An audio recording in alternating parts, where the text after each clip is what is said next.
parmi les sujets qui rendent confus les musulmans de façon générale sur la thématique de la croyance, de la théologie en islam, il y a la question des noms des attributs divins et notamment la question du trône ou plutôt de l'établissement sur le trône soi-disant de Dieu d'Allah Ta'ala.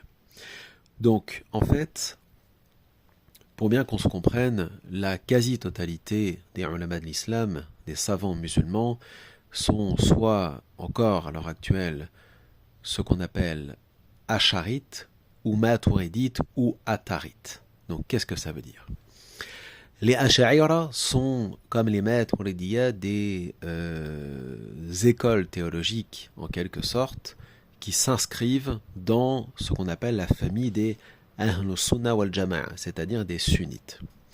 Ces écoles théologiques donnent une interprétation du tawhid, du monothéisme pur, et de l'essence de Dieu, c'est-à-dire à travers ses noms et ses attributs divins cités dans le Coran principalement. Et l'interprétation que ces théologiens qu'on appelle des mutakallimun, c'est-à-dire des spécialistes en ilm al-kalam, en sciences parathéologiques ou en scolastique, consiste à nier tout ce qui pourrait de près ou de loin assimiler les noms, les attributs divins ou l'essence de Dieu à des créatures, quelles qu'elles soient. En gros, il s'agit de pratiquer ce qu'on appelle at-tanzih, le dépouillement de tout ce qui rapproche Allah Ta'ala de ses créatures. Donc on ne peut pas dire que Dieu a un corps, des organes, qu'il est une particule, qu'il serait solide, liquide ou... Dieu n'a rien à voir avec ses créatures. Et il se base sur un verset qu'ils prennent au pied de la lettre et considèrent que ce verset est largement suffisant pour donner la bonne interprétation des noms, des attributs divins et de l'essence d'Allah Ta'ala. C'est « Laysa kamithlihi shay'un wa huwa as-sami'ul basir ». Il ne ressemble en rien à ses créatures. Laysa kamithlihi shay'un, il ne ressemble en rien du tout à ses créatures, ni de près, ni de loin. Quoi que tu puisses imaginer vis-à-vis d'Allah Ta'ala, il en est différent. C'est une phrase qu'on attribue par ailleurs à l'imam Ahmad, la fikrata fi rabb. Pas d'imagination, pas de pensée vis-à-vis d'Allah et de son essence, datihi, son essence. Sur la question, donc là je parlais des asha'ira et des maturidiya, les asharites et maturidites comme on dit en français. Les atharites, ce qu'on appelle les ahlul athar, ce sont plutôt ces savants qui font partie des 3 premières générations de musulmans, les salaf, donc ça peut être Malik, ça peut être Abu Hanifa, Shafi'i, l'imam Ahmed, etc., qui, eux, n'ont pas interprété les noms, les attributs divins. Du moins, c'est ce qu'on nous rapporte, puisqu'on n'a pas grand-chose d'authentique de leur part. On a quelques textes ici ou là, mais on ne peut pas réellement statuer sur leur authenticité, d'ailleurs sur aucun texte de cette époque, mais, en dehors du Coran, bien sûr. Mais ce qu'on peut dire, c'est que ce qui ressort de la croyance vis-à-vis du tawhid, vis-à-vis d'Allah, vis-à-vis des noms et des attributs divins concernant les salafs, c'est ils valident tout ce qui se trouve dans le Coran sans interpréter dans l'absolu, même si certains l'ont fait. Enfin, c'est ce qu'on nous rapporte, notamment Ibn Abbas, etc. Dans le tafsir de Ibn Kathir, il a rapporté que Ibn Abbas a interprété par exemple ce que certains traduisent par le tibia, le saq, yawma yakshifu an saq, le jour où le saq sera dévoilé, est une métaphore pour dire que ce sera un jour terrible et non pas que Dieu a un tibia, hein, bien évidemment. Sinon on tombe dans at-tashbih, at-tashsim, dans l'anthropomorphisme.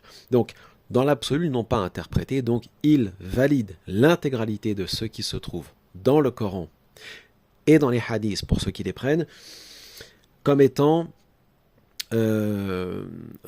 acceptable bila ta'wil, sans interpréter, ou tafsir si vous préférez, et sans, ou plutôt en niant le kayf, le comment de l'attribut ou du nom, mais surtout de l'attribut, en niant le kayf et en laissant al-ma'na, le sens à Allah Ta'ala, puisque on ne sait pas en vérité ce que signifie en détail le sens d'un attribut comme al-yad, al-yadayn, soi-disant la main, les deux mains, al-wajh, le visage, saq, le tibia, soi-disant, et ce dont on va parler là très rapidement, l'arsh ou al-istawa al al-arsh, l'établissement sur le trône.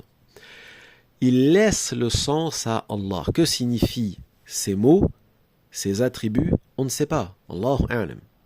Cette méthodologie, on appelle cela at-tafwid, le silence, tafwid al-ma'nawiya, le silence sur le sens des noms des attributs divins.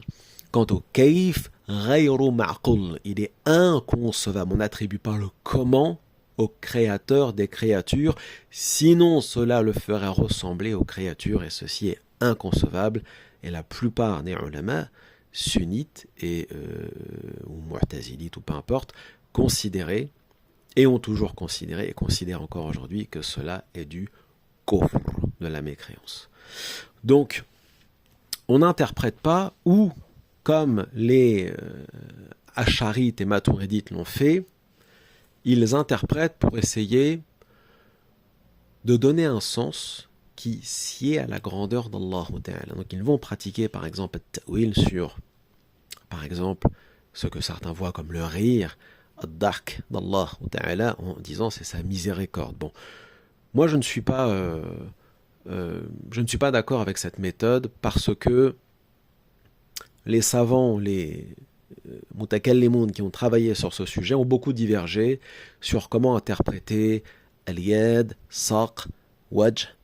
Bon, comme il y a beaucoup de ikhtilaf entre eux, de divergences entre les ash'ira, les maturidiyya, etc., le mieux c'est la méthode qu'on attribue aux salaf, la méthode qui a toujours été la méthode classique, à savoir tafwid al-ma'nawiya, le silence sur les noms, les attributs divins, c'est le mieux. Sur la question du trône, Al-Arsh, la plupart des ulama sunnites ont toujours considéré que le trône est une créature d'Allah Ta'ala et non pas une créature qu'il a créée pour en prendre possession dans le sens de siège. D'ailleurs, beaucoup font, il y a une confusion entre l'Arsh et le Kursi. Le Kursi n'est pas l'Arsh, l'Arsh c'est le trône. Donc certains disent le verset du trône, le Kursi n'est pas le trône. Le trône, pardon, le Kursi c'est un piédestal dans l'une des traductions. Mais ne nous attardons pas sur en vérité, que signifie réellement le trône ou un kursi. On va plutôt s'attarder là très rapidement sur que signifie un verset, ou les versets, mais un en l'occurrence, qui signifie Ar-Rahmanu ala al-arsh istawa. Le tout miséricordieux, ala al-arsh istawa, s'est établi sur le trône.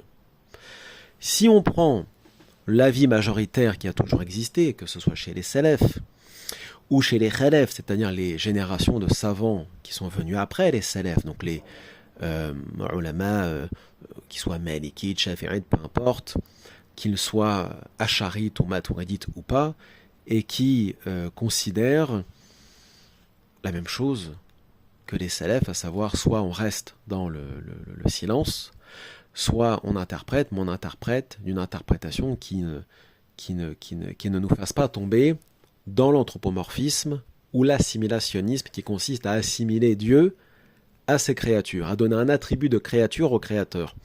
Donc la plupart de ces ulama disent nous croyons en Allah Ta'ala, wala makan wala zaman, sans endroit. Allah Ta'ala est dans aucun endroit et n'est pas astreint au temps, puisque le créateur du temps ne peut pas être contenu dans sa créature, sinon ce serait un créateur faible, et là on tombe dans l'anthropomorphisme des Grecs, etc. Et ce n'est pas l'islam, et ce n'est pas de tawhid. Donc, pas de kaif, on laisse le sens à Allah, pas d'endroit, wala makan, wala tahayyuz, wala jihad, pas d'endroit, de lieu, de direction, etc. Les 6 directions spatiales ont été créées pour les créatures, mais pas pour le créateur. Où était Allah Ta'ala avant la création des créatures?